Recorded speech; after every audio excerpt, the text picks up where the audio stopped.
autumn, spring, mountains, blue skies and the seas, rainbow. Nisalimie kama unaniona. Amen.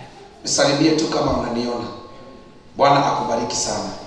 Naenda kwenye kitabu cha Matendo ya Mitume 13 na nitaanza mstari wa 6. Acts of Apostles 13.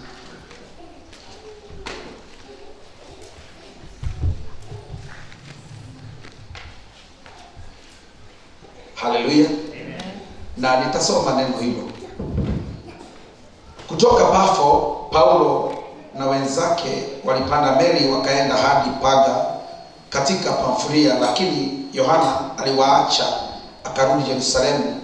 Lakini wao waliendelea na safari toka Paga hadi nchini Antiokia Pisidia. Siku ya Sabato waliingia ndani ya sinagogi wakakaa. Baada ya masomo katika kitabu cha sheria ya Mose na katika maandiko ya manabii, wakuu wa lile sinagogi waliwapelekea ujumbe huu: ndugu, kama mnalo jambo la kuwaambia watu ili kuwapa moyo, semeni. Basi Paulo alisimama akatoa ishara kwa mkono, akaanza kuongea. Wananchi wa Israeli na wengine wote wanaomcha Mungu, sikilizeni. Mungu wa watu hawa wa Israeli aliwachagua babu zetu, aliwafanya watu hawa wawe taifa kubwa walipokuwa ugenini kule Misri. Mungu aliwatoa huko kwa uwezo wake mkuu. Aliwavumilia kwa muda wa miaka 40 kule jangwani. Aliangamiza mataifa sababu ya nchi ya Kanani, akawapa hao watu wake ile nchi kuwa mali yao. Miaka 450 ilipita, halafu akawapatia waamuzi wawaongoze mpaka wakati wa nabii Samueli. Hapo wakapendelea kuwa na mfalme, na Mungu akawapa Sauli mtoto wa Kishu wa kabila ya Benyamini awe mfalme wao kwa muda wa miaka 40. Baada ya kumwondoa Sauli, Mungu alimteua Daudi kuwa mfalme wao. Mungu alionyesha kibali chake kwake akisema, nimemwona Daudi mtoto wa Yese, ni mtu anayepatana na moyo wangu, mtu ambaye atatimiza yale yote ninayotaka kuyatenda. Kutokana na ukoo wake mtu huyu, Mungu kama alivyoahidi amewapelekea watu wa Israeli Mwokozi, ndiye Yesu. Kabla ya kuja kwake Yesu, Yohana alimtangulia akiwahubiria watu wote wa Israeli kwamba ni lazima watubu na wabatizwe. Yohana alipokuwa anamaliza ujumbe wake, alimwambia watu, mnadhani mimi ni nani? Mimi si yule mimi siyo yule mnayemtazamia. Huyo anakuja baada yangu, na mimi sistahili hata kuzifungua kamba za viatu vyake. Ndugu, nyinyi mlio watoto wa ukoo wa Ibrahimu na wengine wote mnaomcha Mungu, ujumbe huu wa wokovu umeletwa kwetu, kwa maana wenyeji wa Yerusalemu na wakuu wao hawakumtambua yeye kuwa Mwokozi, wala hawakuelewa maneno ya manabii yanayosomwa kila Sabato. Hata hivyo, waliwafanya maneno ya manabii yatimie kwa kumhukumu Yesu adhabu ya kifo. Bwana asifiwe. Amen. Ingawa maneno hayo ni marefu kidogo, kuna kitu na kuna ujumbe ambao umefika kwako wakati ambapo umesikia hiyo neno. Bwana asifiwe. And this thing inaongea kuhusu vile Mungu alipanga kukomboa maisha ya mwanadamu na kuokoa uhai wa mtu ambaye ndani yake anamtafuta Bwana. Haleluya. Na hilo jambo ni injili mzima ambayo tunahubiri kila siku. Lakini katika mambo haya kuna mambo ambayo nilikuwa ninataka ufahamu na uelewe siku ya leo. Ndio maana nimesoma injili yenyewe vile ilivyo. Hata kama tutahubiri, tuhubiri na tuongee mambo yote. Bwana asifiwe. Hiyo ni injili yote, kwamba Mungu alikusudia kufanya nini na wanadamu. Amen. Na mbinu zote amekuwa akizitumia, amezitumia zile mbinu ndio aweze kuwafikisha mambo gani katika maisha yetu. Haleluya. Kwa hivyo Mungu, unasikia kwamba tangu mwanzo Mungu alipanga mpango wa kumleta Mwokozi Yesu Kristo. Lakini mimi kwa sababu nishakuhubiria, ama uliwahi kuhubiriwa na ukaokoka na unadumu katika wokovu, nataka kuongea mambo machache ambayo unapingana nayo ama yanayopinga hiyo jambo ambayo tayari umekwisha lisikia. Bwana asifiwe. Haleluya. Ukiendelea hapo mbele utakuta kwamba wakati injili ilikwisha kujulikana, amen, haleluya, kuna sauti ziliinuka zikawa zinapinga kwamba huo sio ukweli. Amen. Kwamba hakuna ukweli katika mambo hayo ambayo yamenenwa. Bwana asifiwe. Sababu haiwezi kueleweka. God is so powerful and very mighty. Kwamba kwa nini yeye atumie mbinu ya miaka 40, miaka 430, miaka mingine 70, miaka mingine, haleluya, mpaka afikishe Mwokozi ambaye ni wakuja kuokoa. Haleluya. Bwana asifiwe. Amen. And God was doing this kwa sababu ya ugumu wa mioyo ya watu. Before we believe, amen, kabla hatujaamini kwamba anaweza, uanga uharibifu umeshaingia. And this is what is happening here. People come and we preach to them. People come and we speak the word. Lakini kuamini anaamini haraka. Lakini kubomolewa ni haraka tena. Amen. Like people come, you pray for them, they get healed. Hallelujah.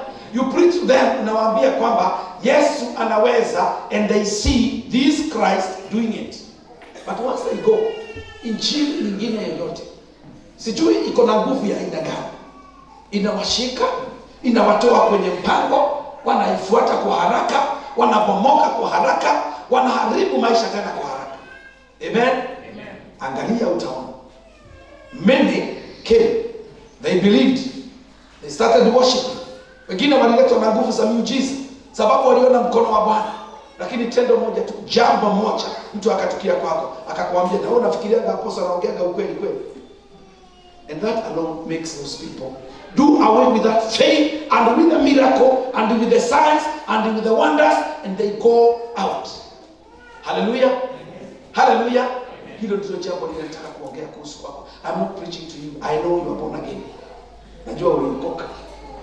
Hata kama umetafuna wokovu pande moja, twende tu. Haleluya.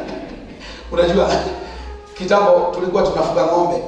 Ukiweka nguo vibaya, ng'ombe za kitambo, acha hizi zenyu za kufugia za grade. Nililelewa huko pande ya Makuyu. Na tena nikalelewa nusu nyingine Ukabani. Tulikuwa tunafuga zile ng'ombe ziko na manundu hapa. Hiyo ng'ombe inapenda sabuni sana. Inapenda sabuni. Na ikisikia nguo inanuka sabuni itatafuna. Kwa hivyo ikikula nguo yako upande moja, wewe utaenda nayo hivyo tu. Sasa kama wokovu umekula pande moja, tukae tu. Amen. Haleluya. Haleluya. Wokovu unaharibiwa. Na watu ambao wanaharibu wokovu, mimi nashangaa sana. They have never heard the gospel.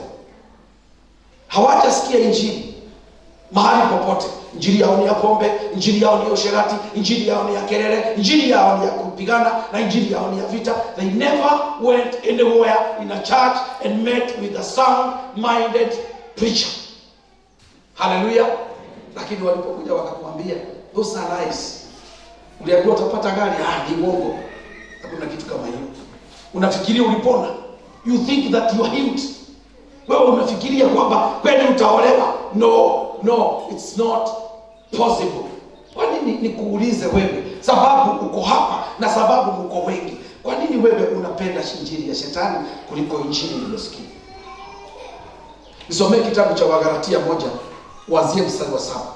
Mbona injili ile ambayo unahubiriwa, like somebody very born again, you wake up and go. Wakati unaendelea na biashara zako za maisha, haleluya, someone comes anakuingiza kwenye mpango wa kuharibu imani ulionayo, and you take it and you accept it and you start doing that immediately. Haleluya. Bwana asifiwe. Neno linasema namna gani? Lakini hakuna injili nyingine. Ukweli ni kwamba wako watu wanaovurugeni, watu wanaotaka kupotosha injili ya Kristo. Watu wanaotaka kupotosha injili ya Kristo. Lakini hata kama mmoja wetu au malaika kutoka mbinguni. Lakini hata kama mmoja wetu. In this Paul was saying, hata mmoja wetu sisi tunaowatumikia. Amen. Sisi tunao, hata katika word of truth. Sisi hawa unaona wamevaa baji, sasa unajua wamewekwa kiwango kingine. Amen. Hallelujah. Hata kama mmoja wetu sisi atakuja kukuambia jambo lingine kinyume na lile jambo ulishakuwa umesikia, na ukaanza kutembea katika jambo lile, na ukaona manufaa, na ukaanza kuona kweli Mungu anafanya katika mambo haya niliyoyasikia, usikubali. Amen. Hallelujah. Hallelujah. Sababu wapendwa, wacheni niwaambie, watu wanaharibiana huko ndani. People are just doing funny things in others' lives. Wanaharibu maisha ya wengine. Na tunaendelea. Safari nzuri iko sawa. Tunasonga. Hallelujah. Na salamu, unajua mimi nikiwa na unafiki na wewe, I'll never greet you. Praise God. Ulisa ndio atakwambia. He knows it very well. Ile wakati aliniandikia ka text, uko wapi ndio kuja? Security man. Mwiti akuje. Najua alifikiria hiyo jambo nilisahau. Sijasahau. Sasa nimekumbuka. Hallelujah. Amen. Siku moja akaniandikia text akaniambia kwamba ameacha kanisa na ile mafundisho nimemfundisha ni mazuri na amefurahia. Angalia hii watu. Ndio wajue kuna wakati ulikuwa mwenda wazimu, lakini Yesu akakubadilisha. Hallelujah. He wrote me a message and he just told me sitaki wokovu na sitaki maneno.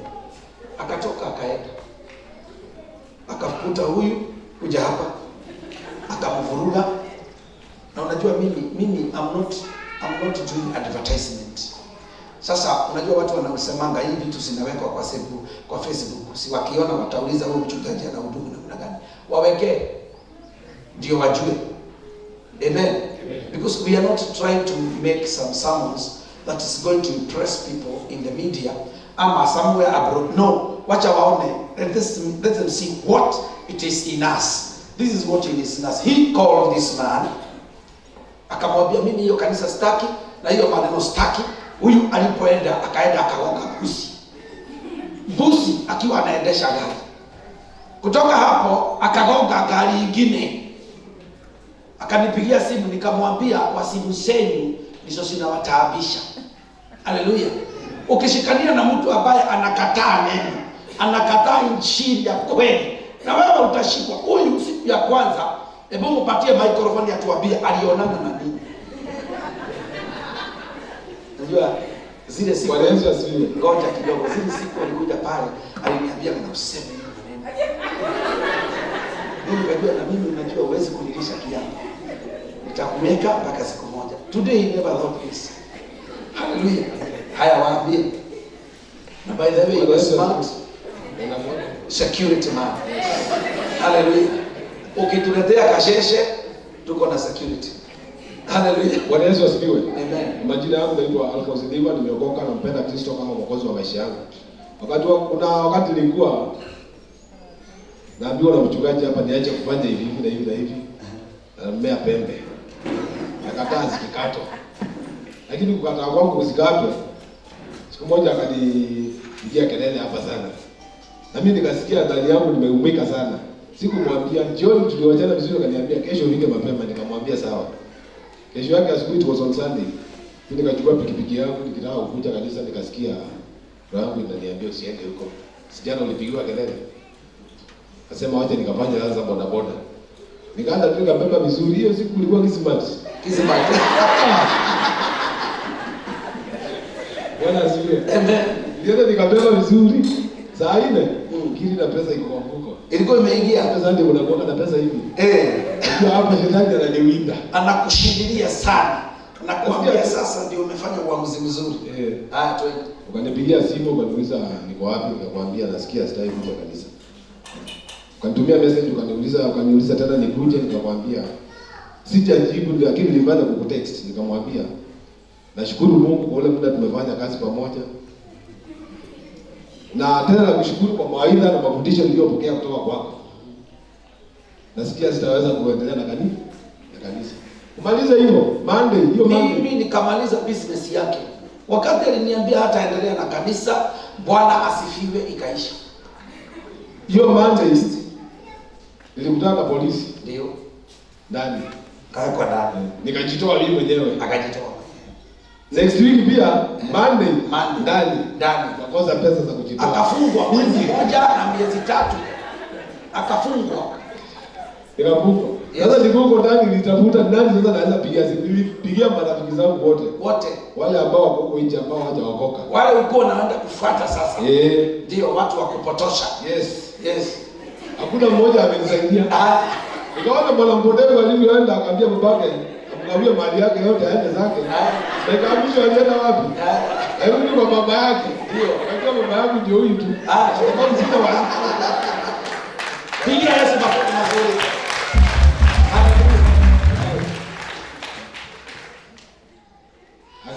Kitu ya kwanza kumsalimia Bwana Yesu asifiwe, unajua nilijibu namna gani? Nzuri. Nimeisha, hakuna mtu akunitoa hapa. Nilimwambia straight. Aliniambia Bwana asifiwe, tunasifu Bwana gani na wewe? Nikamwambia mzuri sana. Niambie, nimefungwa mwezi mmoja na miezi 3. And this is happening within a span of less than 7 days. Kaniambia nimefainiwa shilingi 7,500 na sina ninaambiwa ni either nitapelekwa kamiti nikae mwezi mmoja na wiki 3 ama nitoe faini. Sasa nikamuuliza unataka nini? Nikamuuliza wewe ninakusaidia kama nani kwangu? Nakusaidia kama nani kwangu? Na usifikirie mimi tutacheka na wewe. Nitakuvuruga mpaka ufike mbinguni. Aidha utoke uende jehanamu peke yako. Na hutaenda na mtu hapa. Haleluya. Amen. Kuja hapa kasi. Simama hapa. Ninasonga. Ulimwambia huyu maombi gani? Mpatie microphone.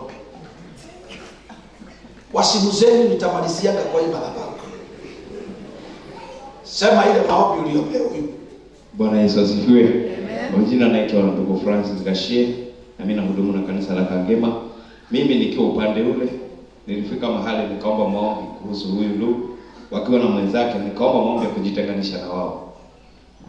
Sema particular, usema nini? Kwende nini? Roho, mwili, hiyo yote, mwili. Najitenganisha na wao katika roho na katika mwili. Na nini? Na kosa la ushirikiano wao kabisa. Kwa hiyo ulikuwa unafanya nini? Unafukuza kwa kanisa. Sasa huyu hakuwa anataka kwenda. Huyu ndiye alimwombea aende. Na mimi nikaenda, wakati niliona huyu ameenda, nikasema Mungu wa Israeli ndiye haendi. I prayed overnight for him. Hallelujah. Amen. Nikaona simu yake imekuja. Hata kama nilikuwa namwambia usiniambie Bwana asifiwe, katika roho nilijua kamerudi. Hallelujah. Mimi nilipigia Tanui simu nikamwambia enda huko na kuwekea pesa, ulipe hiyo fine, umutoe. Ulitolewa same day, within 30 minutes. Na nikamwambia ukimtoa wekelea pikipiki ulete mpaka kwa nyumba yake. Akatolewa akaletwa mpaka nyumbani, akakaa hapo. Sasa anatetemeka, macho ni mekundu, anashindwa kuongea. Nikamwambia basi umerudi hapa ndio tunakaanga na wewe. Uko na kichwa. Ulikuwa unaona kichwa?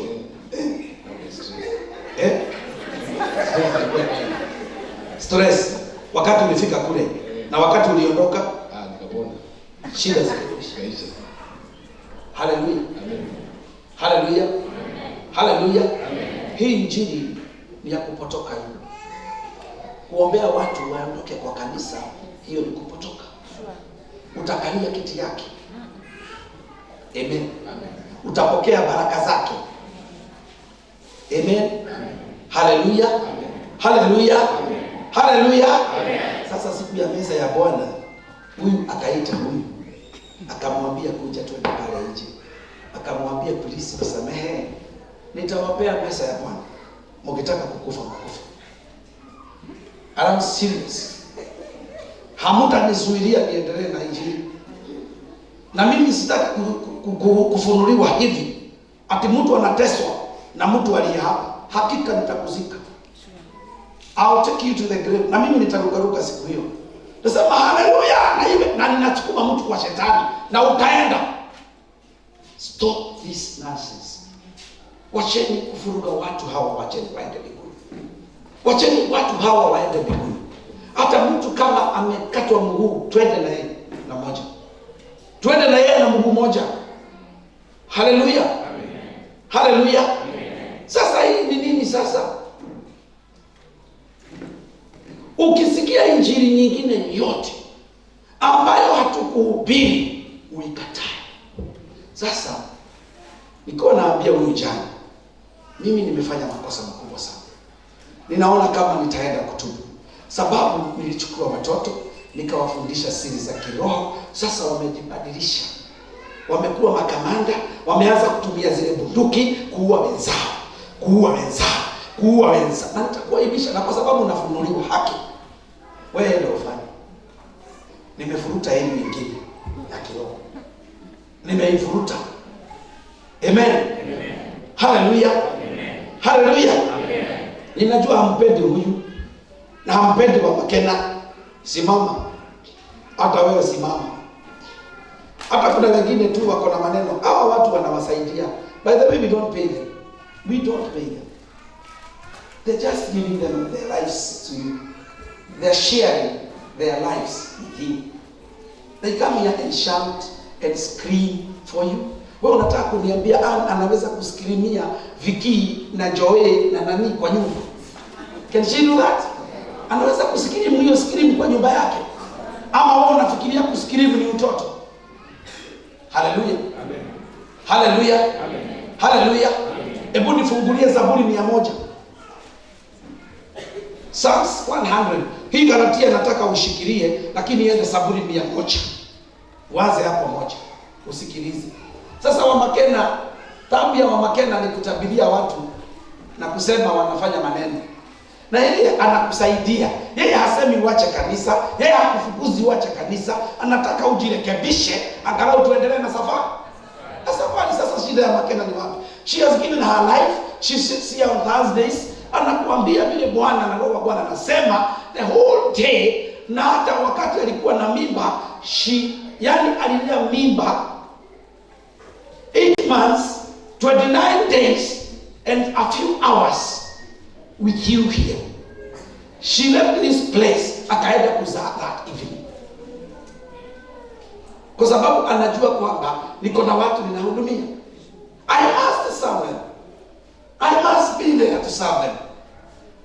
Apostle, unaibisha kwa watu, nitakuaibisha wewe. Kama wewe unataka watu wa Mungu wasiende mbinguni, kama utaki watu wabarikiwe, when people are blessed, hallelujah, you must be happy for that. Soma Biblia. Mshangilieni Mwenyezi Mungu. Mshangilieni Mwenyezi Mungu, enyi nchi zote. Nchi yote.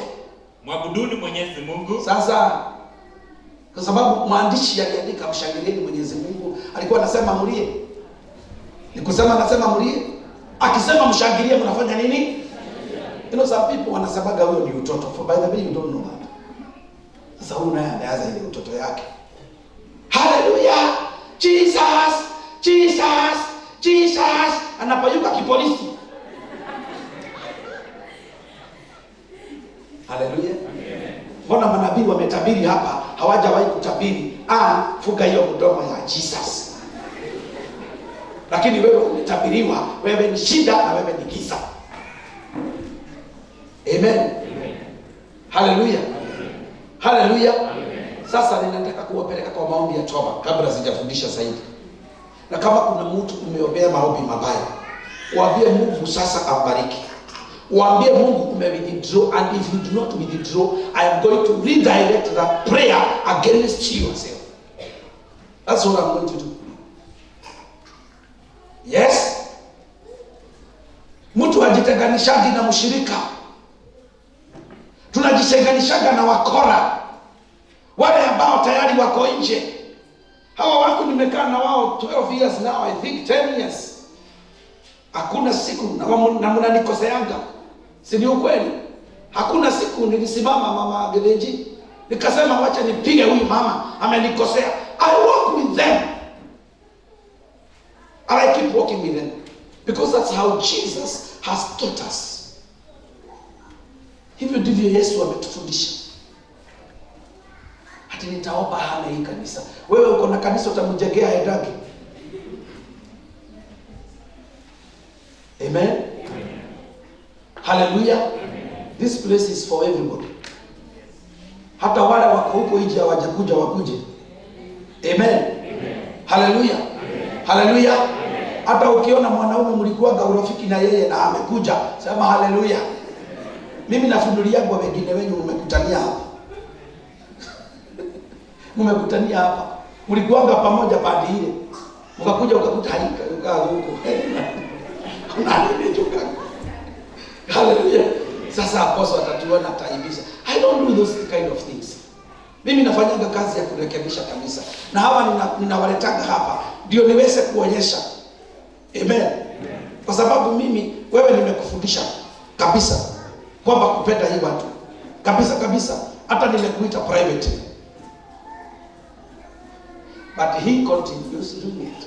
Huyu naye akagonga busi ya wenyewe. Ulinipa busi. Ibuzi ilipotea. Wewe ulipotea. Aligonga busi ya mwenyewe. Wewe unajuaje kama uko ni mwingi? Unajuaje kama huyo Mkamba alienda akatengeneza kivitu akasema hii mtu amegonga busi yangu na yeye ahangaike. Wakati alitoka kugonga busi, alikuja akafutwa kazi. Alienda akagonga gari nyingine huko pande ya Nanyuki, Sagana. Akagongwa na gari nyingine. Akalipishwa 7,000. Sababu ameletewa wazimu na huyu. Ya kwamba apostle ni mtu wa kupigia wanaume wakubwa kama watoto kelele. Ninyi sio wakubwa. Usifikirie ati kwa sababu umenona uko na kifua ati mimi utanitisha. Uongo yako. Haleluya. Uongo. Naweza ajilia kitu kidogo tu uliage kama mtoto ukiwa umelala pale. Na niliwaambia kwamba mimi ni mtumishi wenu. Mwache niwafundishe. Nikikupigia kelele wacha kuona ufupi. Wacha kuona kutokuwa. Ujue kwamba ni mtumishi ameongea. Very simple. Hakuna maneno mbili. Hakuna mambo ya kusema nini. Sometimes hizi vitu sitaki kufundisha wakati kuna wageni. By the way, wageni simameni niwasalimie kwa hewa. Kama wewe ni mgeni kwa hii kanisa fanya hivi kwangu na usimame tu. Just stand up. If you're a visitor, stand up. Sitawaita hapa mbele. I will not call you here. Inuka tu kama wewe ni mgeni. Kama wewe ni mgeni simama tu na mnifanye hivi, mnipungie mikono hivi. Nasema Bwana awabariki sana. Hallelujah. This is the right place mmetembea. Amen. Sababu kuna Mungu na kuna neema, tunatunza watu vizuri. Amen. Utatunzwa. Hallelujah. Hebu pinduka wewe mshika msikae chini. Unajua mimi ni mchungaji. Ninatakaga watu wafuate instructions. Nataka kama ni mgeni lazima ufuate instructions. Amen. Wewe mshirika uko karibu na yeye, mwambie umebarikiwa kwa sababu ya kuwa hapa. Mwambie umebarikiwa, mkaribishe, msalimie. Salimia huyo mtu ako karibu na wewe. Mwambie umebarikiwa kwa sababu ya kuwa mahali hapa. Mwambie kuna muujiza wako siku ya leo. Na mwambie Mungu atatenda katika maisha yako. Amen. Alafu mwambie wacha kanisa inyoroshwe. Alafu wewe utafundishwa. Amen. Haya, mbarikiwe sana. Ketini chini. Wapigie wageni makofi. Hallelujah. Amen. Hallelujah. Sio vizuri hawa wadada wametoa mioyo yao and then we feel like we don't want them. Mimi nikikupa hii kazi siku moja, next Sunday you not come. Sababu utasema apostle ameanza kunilemea. Ukiambiwa ututabirie hutaweza, sababu Mungu aliona ndani ya Makena aweke hiyo kipawa. And this day is very good. Kama kuna mtu tungeongea kimwili ameumiza ni mimi. Ameniumiza sana. Ni kama ningeongea kimwili. Lakini katika kiroho amenisaidia sana. One day she rose up in the prophecy, akamwambia Wabua, wewe ni mchawi na uko na mchawi. And I loved that man. I loved that man. Hakika huyo mwanaume ningemwambia niko Kinamba sina mafuta. Nilikuwa na weke yangu 4,000 ya mafuta na ninanunuliwa lunch ya shilingi 1,000. Tangu alipoenda sijapata mtu mwingine anayenitendea mambo kama haya. I have never found. Hallelujah. Amen. Katika mikutano ya komiti lazima angehakikisha kwamba kuna mandazi na kuna keki na kuna soda za kukunyiwa na wale watu. And he was able to keep those people up to 10 p.m. at night. Hallelujah. Now things were still going on and they were good. Hallelujah. Let me tell you, vitu vingine tusemange. When my son was going abroad, he gave me 40,000 Kenya shillings. Nikiwa natafuta fare ya kijamaina ya kwenda. He gave me Kenya shillings 40,000. Ndio usijali mchungaji. Aliniambia usijali mchungaji, tukiwako tutasimama na wewe. And he told me Kenya shillings 40,000 shika. Kama ni mambo ya mwili wa Makena ulipotabiri ningekukataza na ningekuambia funga mdomo wewe. Na nikuambia hiyo utabiri yako nimeiweka kando, nikae na mtu huyu. Wewe unafikiria hiyo pesa ni ngapi hiyo? Na mtu amekupea. Hallelujah. Na bila kusema mambo mengi aliyonitendea. Aliinuka akaambia praise and worship ambaye alikuwa hapa na mnamjua vizuri sana, mama mweusi mrefu yule alikuwa anatoka wewe. Kamwambia na wewe ni kisirani ya kanisa, wewe ni giza tu. Mama akahama. Nikaumia. Kama kuna mtu alikuwa wa bidii ambaye every Sunday morning very early in the morning alikuwa amefika kwa kanisa and very ready to serve, akamwambia wewe ni kisirani, twenda. Akaenda. Hallelujah. Kama ni mambo ya mwili singewacha mama bejai. I could have refused with her. She was my leader for the crusades. Yeye ndiye alikuwa na mipangilio yote ya crusades zote, and the crusades were going on very well.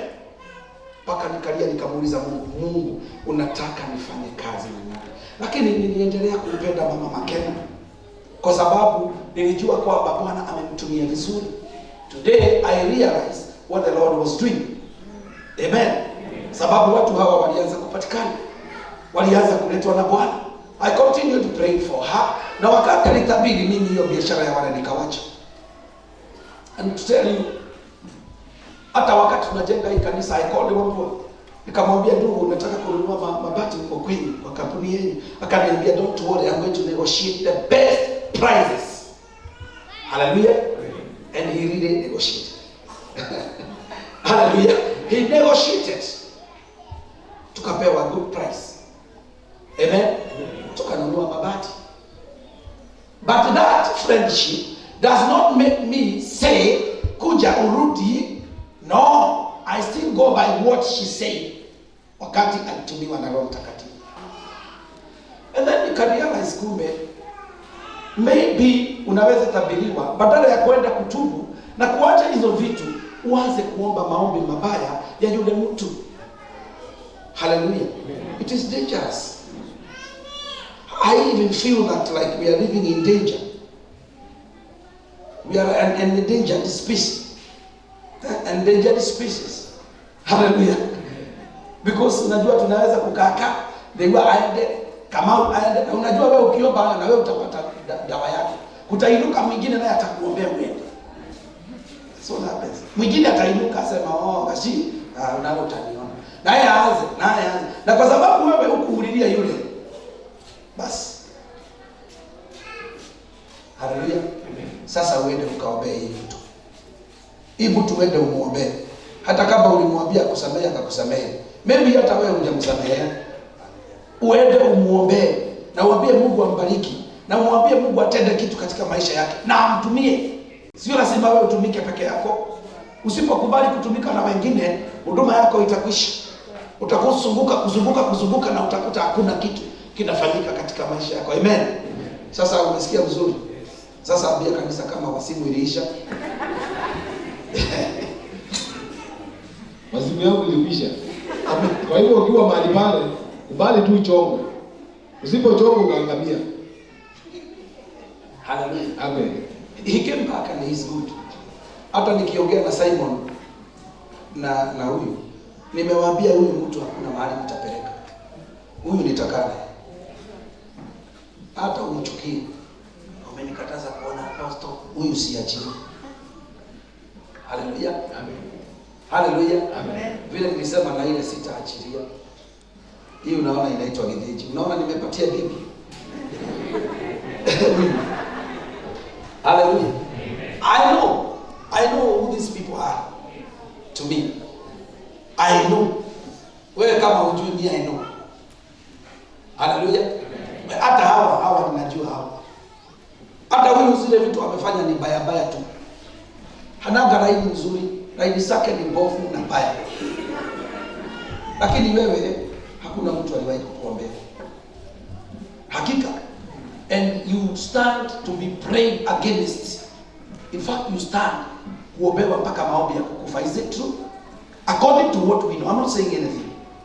Sisemi chochote mimi. Lakini kulingana na vile wewe unajua, kuna mtu angesimama aseme hata kama apostle unamtaka, tutaomba atoke kwa hii kanisa. And I know some people are still fighting me over you. I know some people are still fighting me over you. They even doubt my holiness. They even doubt my sincerity to my Christ. Hallelujah. But I have no problem. Amen. Mutapendana. Mutapendana. Amen. Mimi nisisikie mtu ati anaona mtu mwingine ni nyoka, mwingine ni shida, mwingine ni taabu. Aya, ndani mkae chini. Sasa mtaenda kusema apostle alitufanya vibaya sana. Sasa mkitaka kuhama kanisa, amen. Hallelujah. Amen. It's the planting of evil. Yani watu wengine wanateseka kwa sababu mnaombewa maombi mabaya. That is what I wanted to say. Na pengine mtu mlikosania kitu kidogo tu. Deni ya shilingi 100, 200, 1000, does it warrant me or you kuchukia mshirika kiwango cha kuomba aadhibiwe, afinyirike, ateseke? Hallelujah. It doesn't warrant. Na hii kazi ya Mungu haifanyikangi. Ndio unaona hata wewe mwenyewe saa zingine unalemewa. Maisha yako inakuwa magumu sana because you are also evil. Being evil, it is when you start hating people of God. Being holy, it is when love upholds in yourself and you love people of God. Kupenda peke yake, utaona imebadilisha maisha yako na maisha yako imeanza kusonga. Hallelujah. Huyu amepigwa vita, tutoto tunagonjeka, lakini anasema na kagonjeke, naenda nako kakiwa kagonjwa. She comes. Kuna wakati amefuatanishwa mpaka nilikuwa karibu nimuulize, kwani wewe nao unafanya dhambi gani? Hii inakusumbua kila usiku na mchana. Hallelujah. Amen. Baba yangu realize kwamba manabii wanapigwa wote, hawa wanaohudumu hapa, hata wanajaribu kupiga hii praise and worship team. Sasa hawa watoto ni watoto wadogo, wanabiswa nini? Hebu simama nyinyi watoto. These are little cows who are just anxious to serve Christ. What is wrong with these children? Watoto hawa, unajua tumewatoa kwa dunia, tumewachika, wasiegemee upande ule, tukae na wao hapa. Tuone vile Mungu anafanya. By the way, I'm very happy. I saw these children when they were very young. Ni ukweli. Wakiwa watoto wadogo sana. Umesikia sauti inachomoka hapa ndani. Haleluya. Hata nimesema sasa hivi wamefanya kazi nzuri sana. Mimi hiyo singeweza kutoa. Na najua mimi ndio. Haleluya. Singeweza. Amen. Amen. Haleluya. Mbona hamfurahi watu? Kwa nini? Ati wao sijui wako hii, sijui Makena, sijui Majiko, sijui Nakura, sijui ni wewe wasimu sako uondoe. Tuondolee wasimu. Wacha tusafu Mungu na hao watoto. You cannot even stand here and sing anything. Utangorota hapa kama chura. Hallelujah. And these girls are doing it. They are doing it. Ukimkuta huko amesimamishwa na mwanaume, wewe kuja uniletee habari. Hata wewe unasimamishwa na wanaume. Usituletee. Kwani hawa ndio wa kwanza kusimamishwa na wanaume? Mlianza kusimamishwa na wanaume hawa wakiwa hawajazaliwa. Amen. Hallelujah. We are praying for these cows. We are praying for them.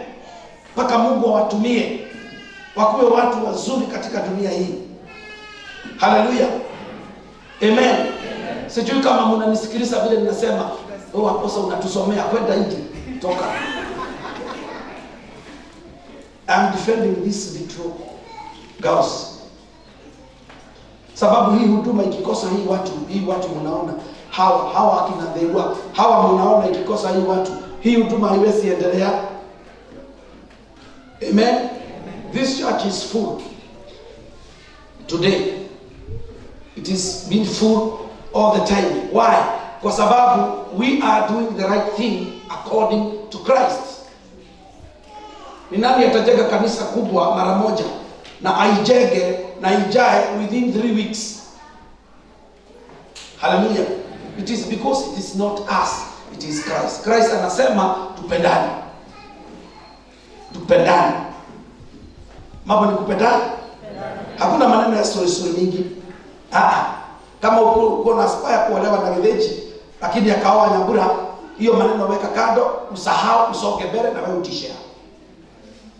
Because I have realized very simple funny things are eating people here. Unaweza kuona tu mimi nilikuwa nafikiria apostle ndiye ataniombea niolewe kwa sababu sijui nini.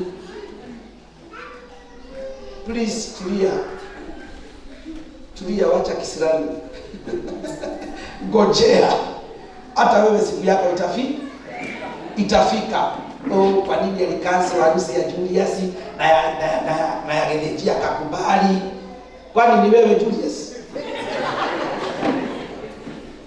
And he is still here kicking and very strong. Bado anangojea yeye ana maneno. Hallelujah. Hallelujah. Amen. Ukiona Simon hapa ujue ni kiungo ya hii nyumba. Amen. Na hiyo kazi anafanyanga hapa ati Simon alikuwa anaanguka. Hii watu wanaangukanga aje. Wewe ukijaribu kuanguka uwezi hata ukijaribiwa unless upewe pombe. Unless you give me uongeshwe taska mbili. That's ama upewe makopo mawili ile ya katikati ndio uanze kufanya hivi. Hallelujah. The Spirit of God comes and makes him stagger. Hallelujah. Amen. Hallelujah. Amen. Na mnisikilize vizuri sana. Katini chini sasa. Na mbarikiwe. Hallelujah. Amen. Sasa kuna shida. Na hiyo ndio shida ya kwanza nimewaambia. Planting discord in the brethren. Mimi ninaona fulani, mimi ninaona fulani, mimi ninaona fulani, mimi ninaona fulani. Please tengeneza roho yako. Itengeneze. Amen. Usikubali kusikiza porojo za watu.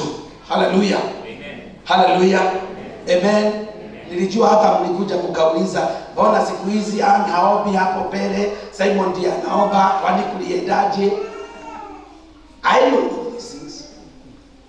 Sasa wewe tulipofungua kanisa, tulipewa huduma na tukaambiwa maombi ya kufungua ibada na yaombwe na mwanaume. What do you want us to do? What do you want us to do? Nilikwambia ninapewa 40,000 na mtu na alipotabiriwa aende nikasema aenda. Do we argue? mjifundishe kutoargue na roho wa Bwana. Go as per what the Spirit of the Lord is guiding us. Hii ndio imepotosha kanisa mingi. They don't want to listen to the Spirit. Hallelujah. They don't want to do what the Lord has said. Wanataka kufanya vitu vile wao wenyewe wanataka. Hallelujah. Na ujue vizuri sana. Amen. Kama roho yako ni ya namna hii, uko na mtu wako nje anakungojea kuja ndio akusaidie kukataa na kupigana na kazi ya Kristo. Sababu utamkuta ataanza kukuambia, na mimi naonanga kanisa zingine za huduma ni bure. Mimi naonanga mambo zingine ya kuombea watu wanapiga duru sio ya Mungu. And then because your heart hainapata mizizi katika imani ambayo tuko nayo ya Kristo, basi utasikiza mambo yale. Na ukisikiza mambo yale, utategwa na mtego wao na utajikuta umeenda. Amen. Hallelujah. Bwana asifiwe. Unisikilize vizuri sana. Ndio Bwana akusaidie. Ukiwa wewe ni mtu ambaye uko hapa na nimekuja kukuombea na umekuja tuombe na wewe katika imani hii, usiwe mtu wa kupiga watu hapa. Usiwe watu wa kupinga the way we serve the Lord. Sikiliza Paulo akilaani watu wanaopanda discord. Soma Wagalatia. Hata najua uliiona kitabu. Soma 7, 8 na 9. Lakini hakuna injili nyingine. Hakuna injili nyingine. Ukweli ni kwamba wako watu wanaowavurugeni. Wako watu wanaowavurugeni. Watu wanaotaka kuipotosha injili ya Kristo. Watu wanaotaka kuipotosha injili ya Kristo. Lakini hata kama mmoja wetu au malaika kutoka mbinguni ndio atawahubirieni injili tofauti ndio na ile tuliyowahubirieni sisi, ndio basi huyo mtu na alaaniwe. Huyo mtu na alaaniwe. Paul speaks it clearly and he repeats the verse. Verse 9. Tulikwisha sema na sasa nasema tena. Kama mtu yeyote anawahubirieni injili ya aina nyingine tofauti na ile uliyokwisha pokea, huyo mtu na alaaniwe. Don't joke with the Christ who does miracles. He loves his people. Anapenda watu wake. Ndio maana umeona kikundi kikubwa, kanisa nzima, watu wametendewa miujiza. How do you hate all these people whom Jesus works for their lives? Unawezaje kuchukia watu hawa ambao Mungu anatenda ndani yao? Hallelujah.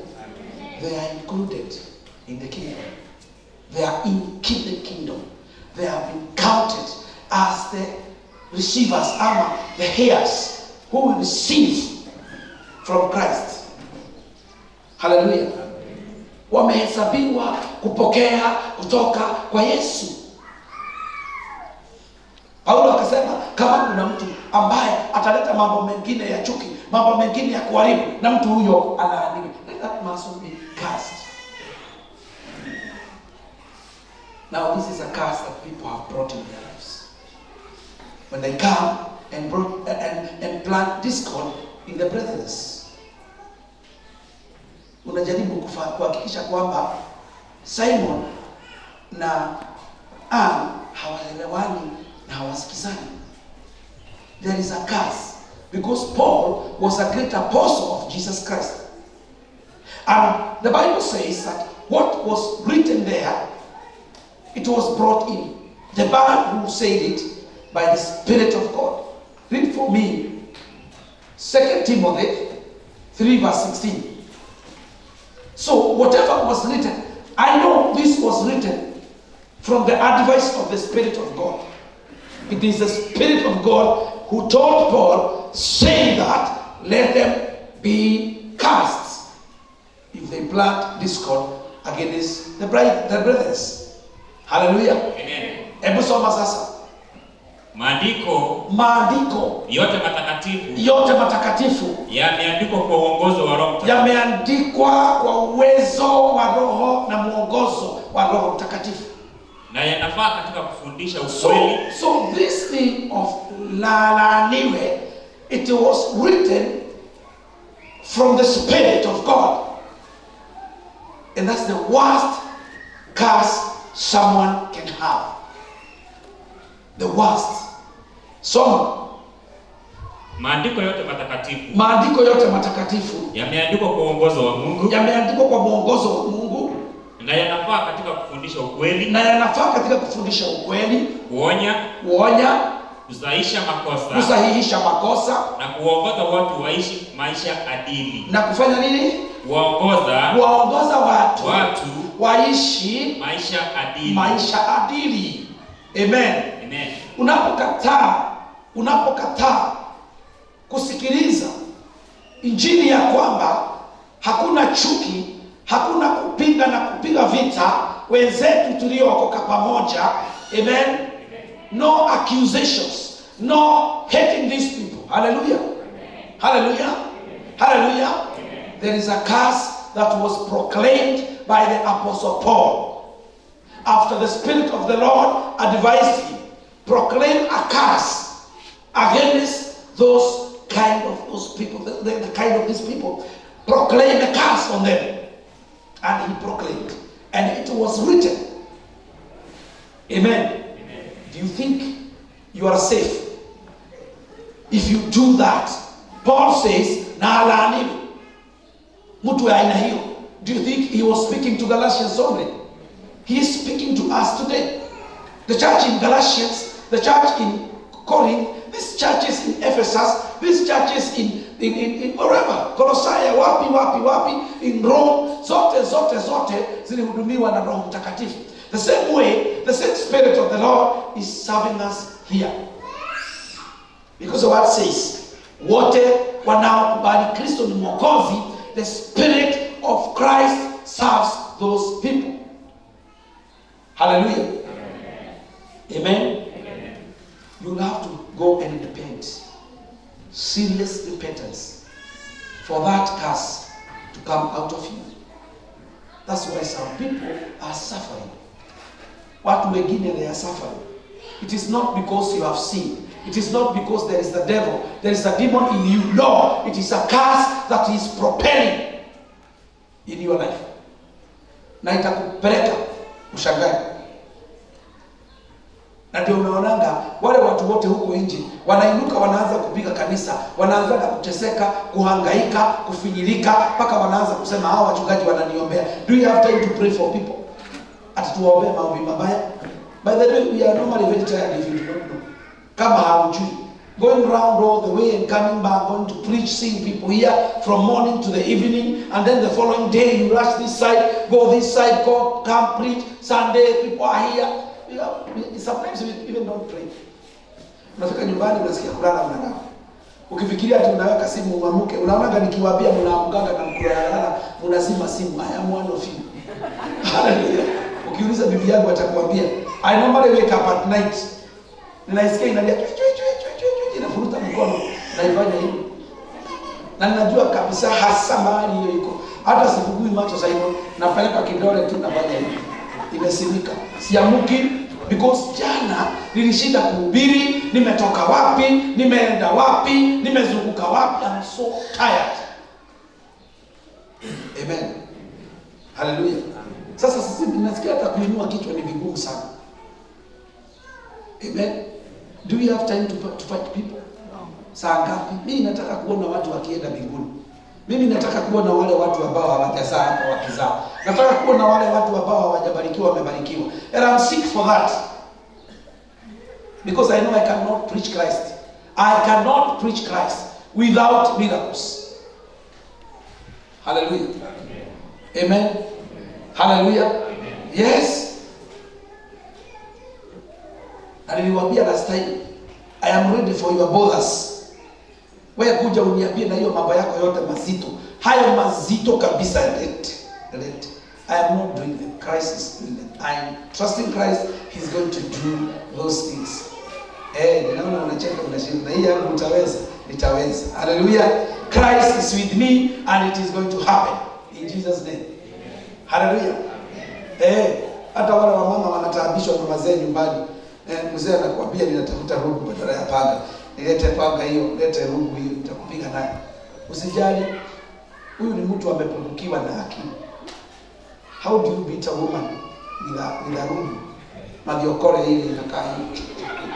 Si inakaa hivi. Ukiona mtumia adhibu ya madiokore. Na ukora mtu wako wewe. Inawezekana. Hawa wadada ni watu ambao wamejisalimisha wakajipeana kwa wanaume. Alafu mtu anashindana kukusumbua. Niliwaambia watu wasumbua mtoke. Msishindane kusumbuana na watu. Mtu anakusumbulia nini? Kwani kwenu kunyumba zilichomeka wakati ulitoka? Na nini mnajifanyanga mlichwa ngumu? Hata sasa kwenda huko. Nikienda huko nitaenda sana. But what I'm saying is, hallelujah. Hallelujah. Christ is there for you. Usifikirie kwamba kwa sababu tumeomba na wewe miezi mitatu, miezi minne, miezi mitano, nothing has happened that Christ has talked to you. No, because you have a curse. And this curse is of a kind. This curse of hating the brethren. Hiyo laana ndio imezuia Yesu atende. Kwa sababu Yesu anasema yeye ndiye kichwa ya kanisa. He is the head of the church. How do you come and start standing against the church? Amen? And the head is the one who is supposed to do the miracle for you. Amen. Amen. Hallelujah. Amen. Hallelujah. Amen. Amen. Amen. Sijui kama tunaelewana? Tuko pamoja? Kweli? Nisome hii Biblia hapo.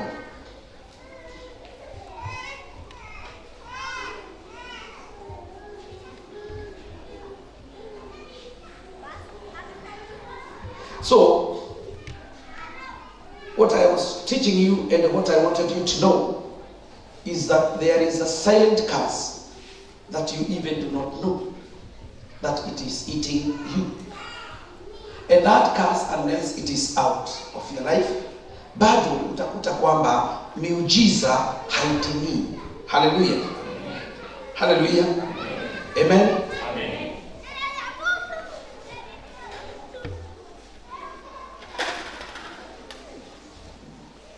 Ebu nisome Ephesians 1 verse 22 and then you go to Ephesians 4 verse 12.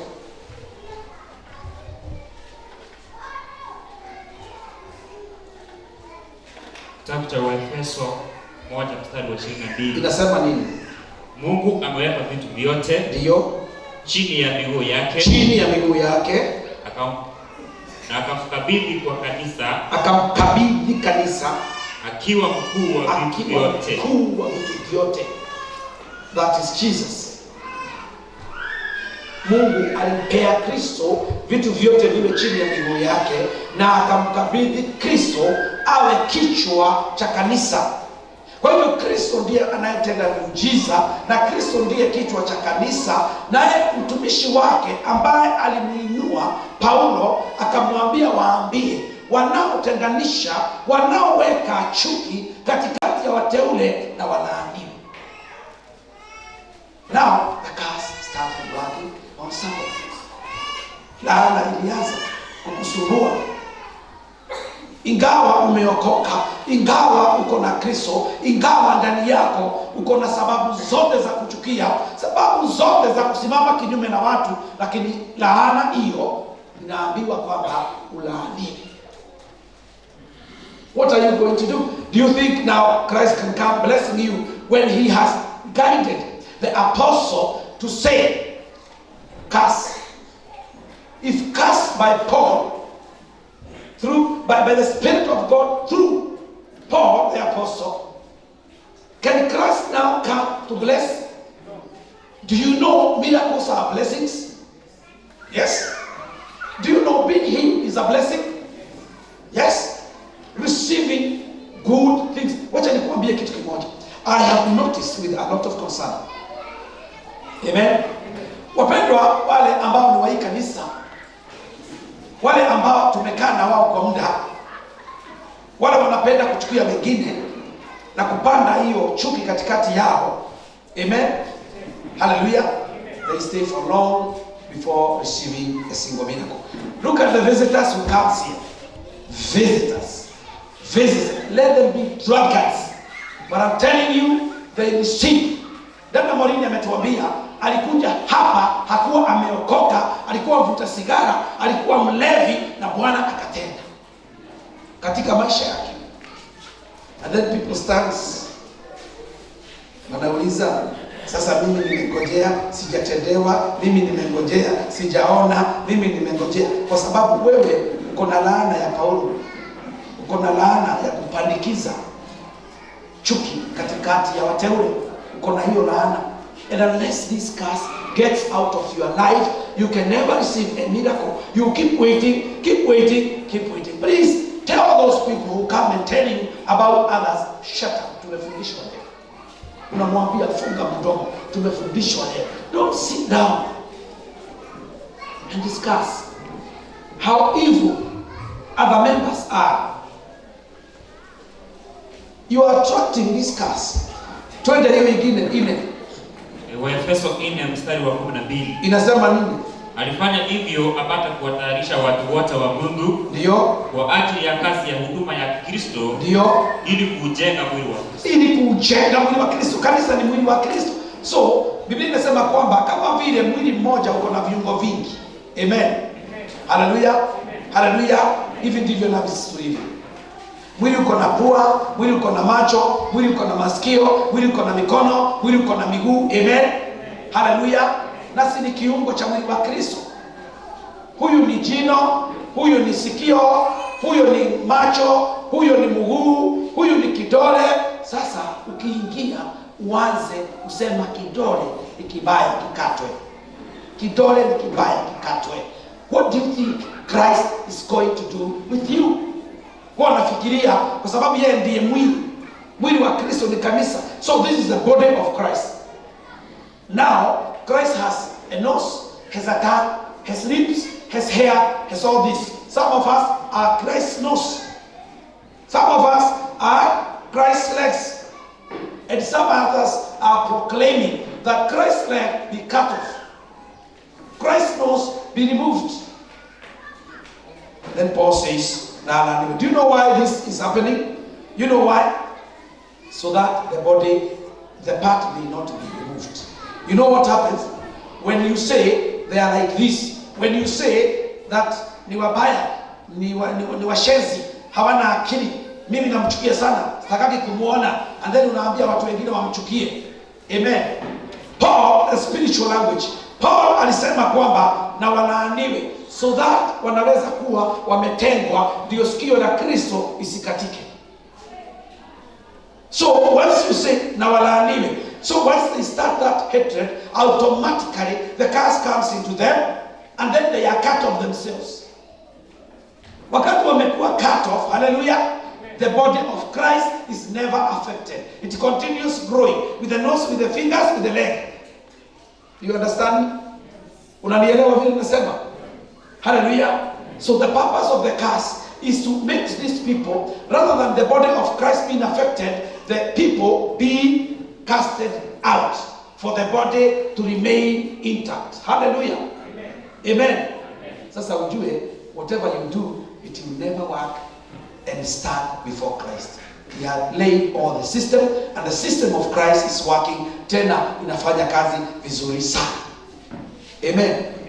Sasa si unaona ukijiangalia na uangalie wale wanakuchukia na wale unachukia, uangalie uone hakuna kitu unafanya when you hate. Nothing. Christ will never allow your hatred to take root. Amen.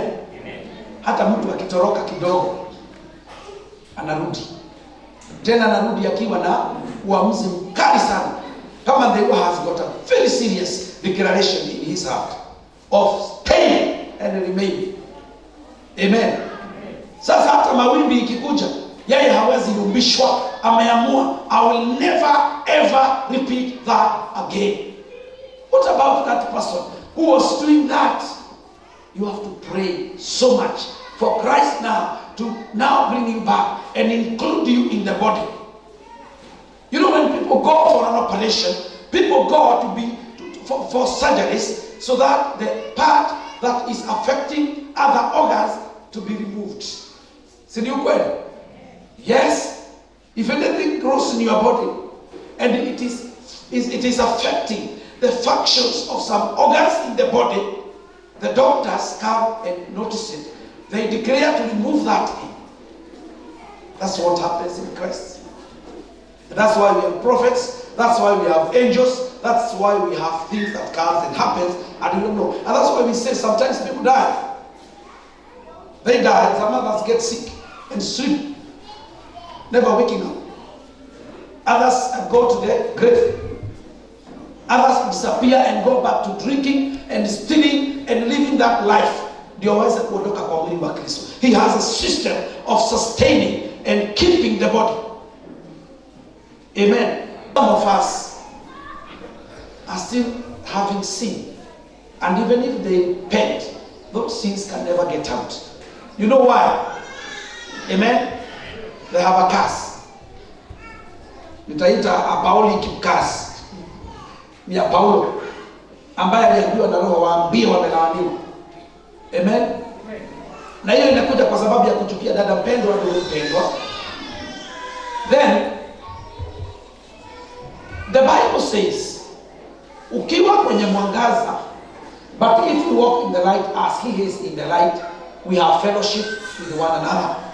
So being in darkness, it is being not in fellowship with one and another. That is what the word says. Amen. Hallelujah.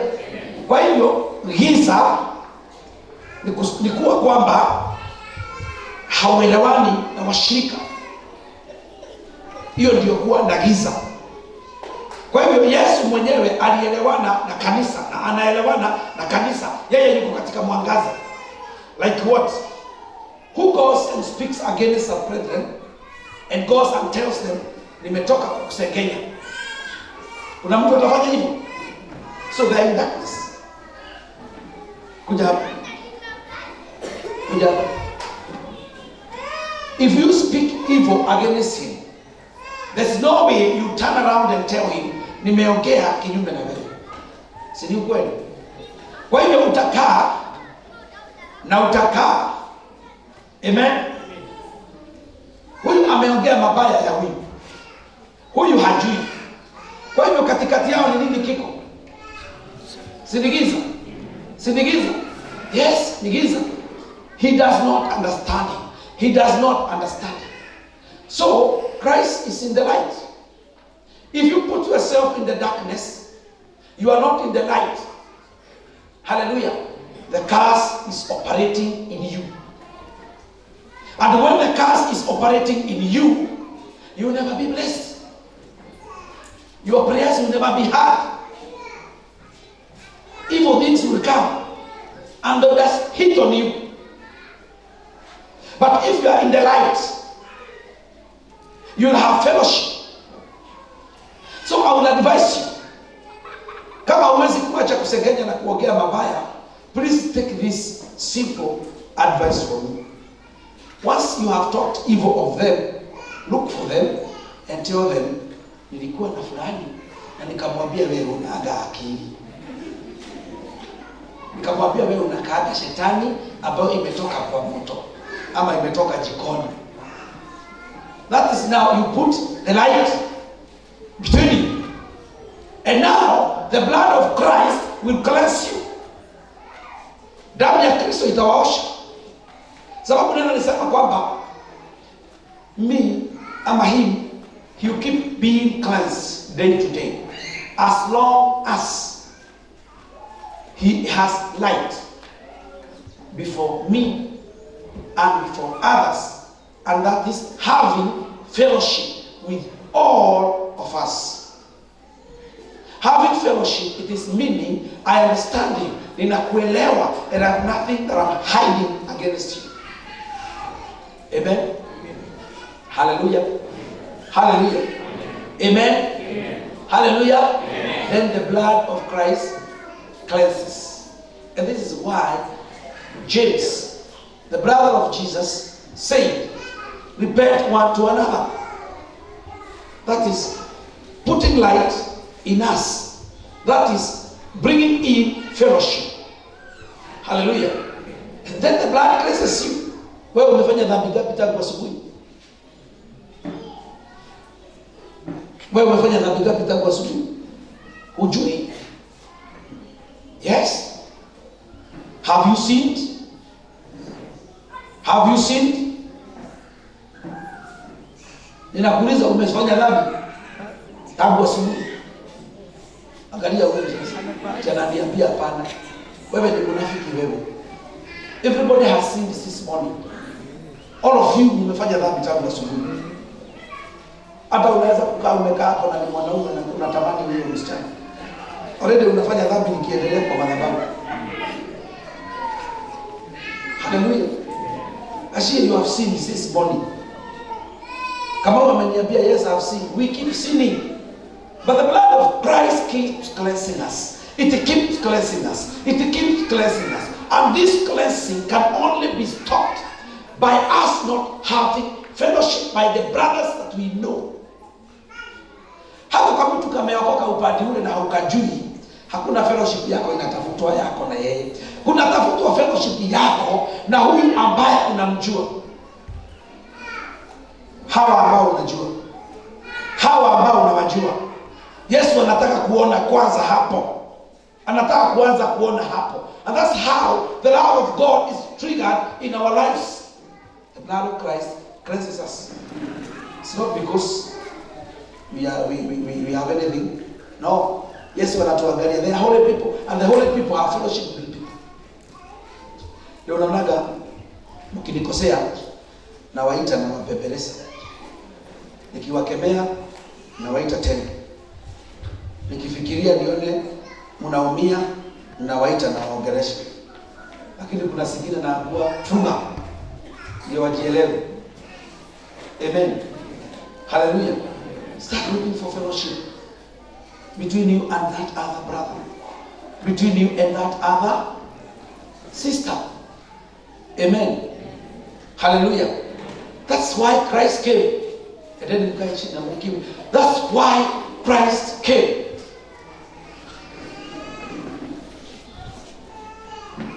Amen. Hallelujah.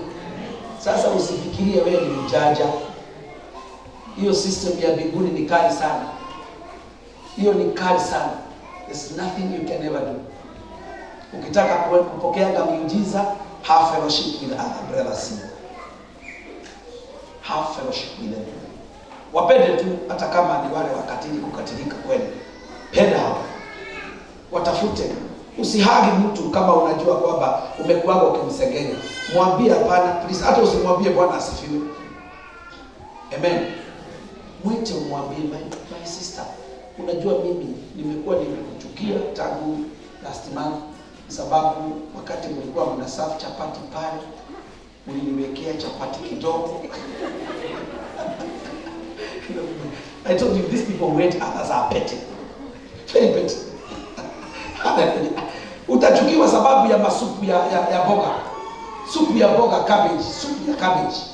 Ati nilimwambia aniwekee supu sababu hii chakula ni ngumu sana, akakataa. Na unamchukia, mimi sitaki mambo yake, basi sitaki mambo ya shetani. Hallelujah. Miracles will happen. Miujiza itatendeka. Unajua nini mnaonaga ninawataabisha ninawaweka hapa? Mimi sikuweki hapa kwa sababu yangu. By the way, ninaenda kuyafanya kuhubiri. Naondoka hapa nikienda kuhubiri. Na kesho niko Ukambani. Hallelujah. Kazi tena ya Mungu. I don't like, sio ati ninapenda kuchoka. No, I want to put something in you. Ukienda uanze kubadilika. Uanze kubadilika. Hallelujah. Hallelujah. Uanze kupokea miujiza. Uanze kuona Mungu katika maisha yako. Amen. Haya, uliza mwenzako. Sasa wewe uko na hiyo laana Paulo alitikilia. Muulize tena, uko na laana ya Paulo? Haya, muulize itaondoka namna gani? Hallelujah. Hallelujah. Sasa mwambie, wacha nikwambie. Vile utaiondoa. Tafuta uhusiano mzuri na wale unaita maadui, washirika wa kanisa. Mwambie kwenda ukawatafute. Uwaambie uliwasengenya. Mwambie ulisema wao ni wajinga. Waambie ulisema mambo machafu yao na utaondokewa na laana na utapokea muujiza katika jina la Yesu.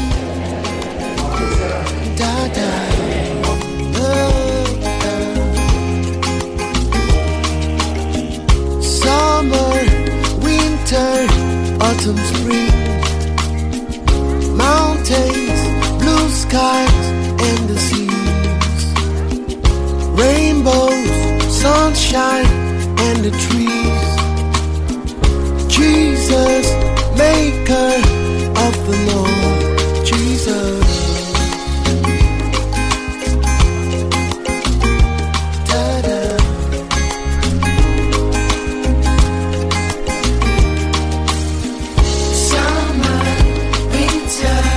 Autumn, spring, mountains, blue skies, and the seas, rainbows, sunshine, and the trees. You made them, Jesus, the maker of them all. Everywhere I go, I see you right there. In the beauty of nature, you shine all around. For you are everything, and everything is you. Precious Jesus, the wonderful wonder you are. Oh, oh, oh, oh, oh, oh,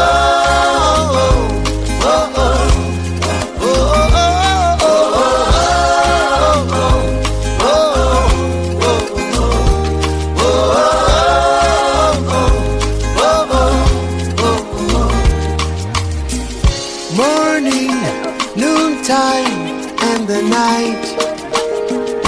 Voices, rhythm, melody. People, places.